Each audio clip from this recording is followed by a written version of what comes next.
सभी को नमस्कार।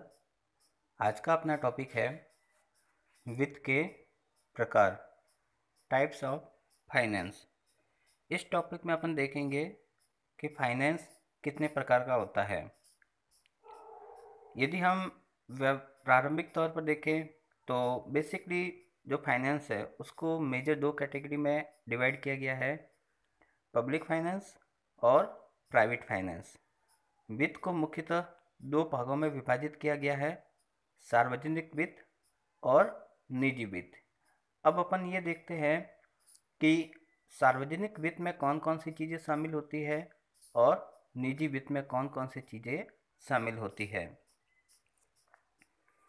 जब अपन सार्वजनिक वित्त की बात करते हैं तो पब्लिक फाइनेंस, इसका मतलब यह सरकार के फाइनेंस से रिलेटेड है। चूँकि सार्वजनिक वित्त का संबंध सरकार के वित्त से होता है तो इसके अंदर अपन इस बात का अध्ययन करते हैं कि सरकार आय की प्राप्ति कैसे करती है और उस आय को फिर जन कल्याण के लिए किस प्रकार व्यय करती है। क्योंकि आय के सोर्स के रूप में आजकल ऋण भी एक महत्वपूर्ण भाग है, इसलिए सरकार के ऋण भी इसी फाइनेंस का हिस्सा माना जाता है। तो सार्वजनिक ऋण जो होते हैं, जब पब्लिक डेब्ट्स होते हैं, उनको भी अपन पब्लिक फाइनेंस के अंदर इंक्लूड करते हैं। तो बेसिकली पब्लिक फाइनेंस का मीनिंग क्या हुआ?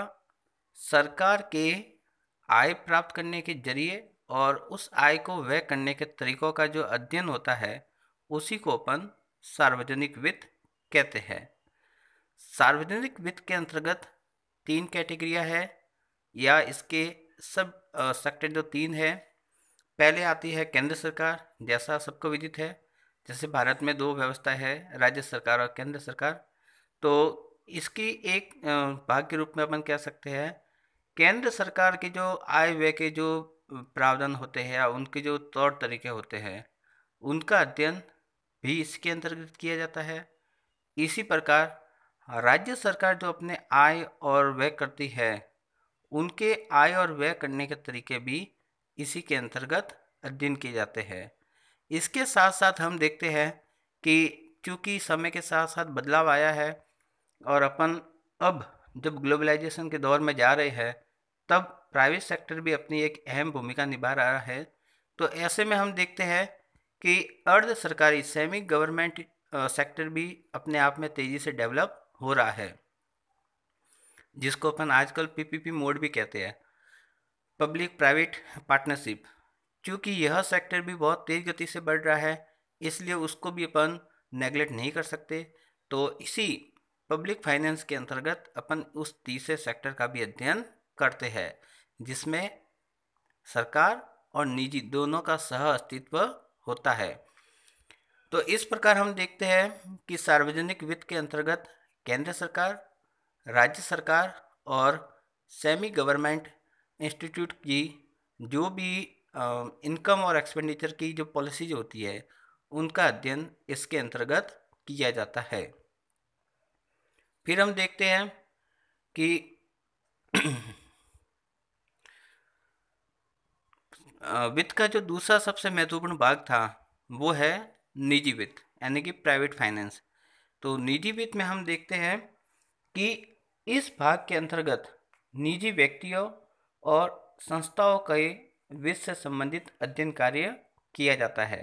अर्थात प्राइवेट फाइनेंस में अपन इस बात का अध्ययन करते हैं कि विभिन्न व्यक्ति और निजी संस्थाएं अपनी आय को किस प्रकार प्राप्त करती है और उस आय को किस प्रकार अपने उद्देश्य की पूर्ति हेतु व्यय करती है।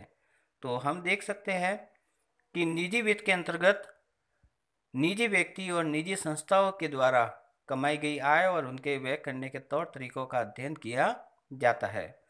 निजी वित्त को अपन वापस तीन सब कैटेगरी में डिवाइड कर सकते हैं, जिसमें पहला है व्यक्तिगत वित्त यानी कि पर्सनल फाइनेंस। फिर आता है व्यावसायिक वित्त, बिजनेस फाइनेंस, जो कि अपना मेन हेड है और इसी को अपन पूरा आगे सिलेबस के रूप में भी पढ़ेंगे। और तीसरा है गैर लाभ कमाने वाली संस्थाओं का वित्त यानी कि नॉन प्रॉफिट अर्निंग इंस्टीट्यूट का। तो इस प्रकार अपन देखते हैं तो व्यक्तिगत वित्त में व्यक्ति के द्वारा उसकी जो डेली लाइफ है उसके कार्य के लिए जो धन का प्रबंध करता है उसकी बेसिक बातों को व्यक्तिगत वित्त के अंतर्गत अध्ययन किया जाता है। तो व्यक्तिगत वित्त में अपन एक व्यक्ति विशेष को लेकर उसकी जो डेली लाइफ के बेस पे जो मनी मैनेजमेंट वो करता है, भले अपने परिवार के पालन पोषण के लिए या फिर उसकी जीवन जीने के लिए, तो उसको अपन एज ए एक पर्सनल फाइनेंस के रूप में पढ़ सकते हैं। व्यावसायिक वित्त यानी कि बिजनेस फाइनेंस, जिसको अपन ऑलरेडी डिस्क्राइब पूर्व के वीडियो में कर चुके हैं, कि व्यवसाय के लिए जैसा आप जानते ही हैं लाभ कमाने के उद्देश्य से की जाने वाली समस्त गतिविधियां व्यवसाय कहलाती है।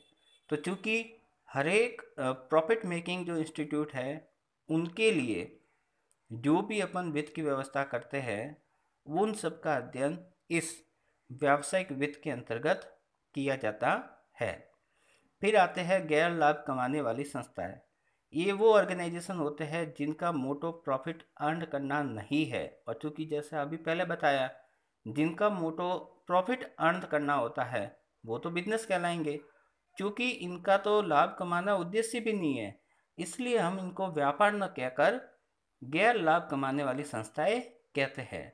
ये बहुत सारी हो सकती है, जैसे कि कोई एजुकेशनल ट्रस्ट है जिसका मोटो लाभ कमाना नहीं है, या फिर आप देख सकते हैं चैरिटी का है या फिर धार्मिक संस्था का है। तो इन संस्थाओं की जो फाइनेंस से रिलेटेड चीज़ें होती है उसका अध्ययन भी अपन इसी निजी वित्त के अंतर्गत करते हैं।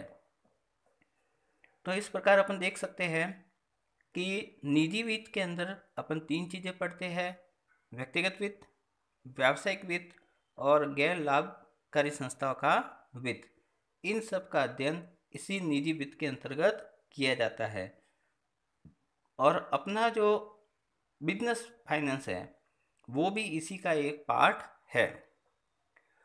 फिर अपन देखते हैं वित्त के नए क्षेत्र, मतलब समय के साथ जो महत्वपूर्ण बदलाव हुए हैं उन महत्वपूर्ण बदलावों के अनुसार फाइनेंस के नए नए सेक्टर भी हमारे सामने आ रहे हैं। क्योंकि समय के साथ अब गतिविधियां बहुत तेज़ गति से हो रही है तो ऐसे में फाइनेंस को भी अपने आप को अपडेट करना पड़ा। क्योंकि पहले व्यापार के लिए सीमित मात्रा में पूंजी की आवश्यकता थी तो उसकी पूर्ति एक महाजन, साहूकार या बैंक से आसानी से हो सकती थी। लेकिन आज जिस तरह से लार्ज स्केल पर इंडस्ट्री इस्टेब्लिशमेंट हो रही है जिसके लिए करोड़ों में नहीं बल्कि अरबों और खरबों रुपए में मनी की नीड रहती है, तो ऐसे इंडस्ट्री को फाइनेंस करने के लिए अब हम पूरी तरह से बैंकों पर डिपेंड नहीं रह सकते। इसके लिए हमने क्या किया कि ऐसी जो लार्ज स्केल वाली इंडस्ट्री होती है जिनको फाइनेंस करने के लिए हमने पर्टिकुलर फाइनेंशियल इंस्टीट्यूट डेवलप किए ताकि उनकी जो फाइनेंस फंडिंग की समस्या है उसका सॉल्यूशन किया जा सके। तो भारत में हम देखते हैं तो संस्थागत वित्त या इंस्टीट्यूशनल फाइनेंस के रूप में बहुत सारे इंस्टीट्यूट है, जैसे IFCI, IDBI, state finance corporation. ये सब चीज़ें जो पर्टिकुलर किसी सेक्टर को फाइनेंस करने के लिए बनाए हैं उनको अपन इंस्टीट्यूशनल फाइनेंस के अंतर्गत शामिल करते हैं। फिर दूसरा अपन देखते हैं अंतर्राष्ट्रीय वित्त, इंटरनेशनल फाइनेंस। क्योंकि आज का दौर ग्लोबलाइजेशन का दौर है, जब पूरे विश्व को एक गांव की तरह मानकर अपन अपना ट्रेड बढ़ा रहे हैं, तो ऐसे में दो देशों के बीच में जब व्यापार हो रहे हैं और बहुत तेज़ गति से हो रहे हैं तो उस विदेशी व्यापार को बहुत स्मूथली करने के लिए या उसके लिए जो फाइनेंस की व्यवस्था है उसको प्रॉपर वे में करने के लिए और उस बिजनेस से रिलेटेड जो कॉम्प्लेक्स इशू है उनको सॉल्व करने के लिए हम जो भी चीज़ें करते हैं वो इंटरनेशनल फाइनेंस के अंतर्गत आते हैं। इसके लिए कई राष्ट्रीय और अंतर्राष्ट्रीय वित्तीय संस्थाओं की स्थापना भी हुई है और जिसमें हम देख सकते हैं वर्ल्ड बैंक वगैरह। और तो इस प्रकार से हम ये देख सकते हैं कि इंटरनेशनल फाइनेंस के अंतर्गत न केवल विदेशी व्यापार करने के लिए वित्त की सहूलियत की जाती है बल्कि इसके अंतर्गत विदेशी मुद्रा और फॉरेन एक्सचेंज से संबंधित समस्याओं का समाधान भी इसी का एक हिस्सा होता है। तो इस प्रकार हम कह सकते हैं कि वित्त प्रारंभ से अब तक नए नए रूप में बदल रहा है। समय के साथ यह अपने आप को अपडेट भी कर रहा है और इसीलिए हम देख सकते हैं कि हमारे सामने फाइनेंस के नए सेक्टर भी डेवलप हो रहे हैं। तो इस प्रकार से ये वित्त के कुछ प्रकार थे जिनके आधार पर हम आगामी चैप्टर में इसका अध्ययन करेंगे। Thank you.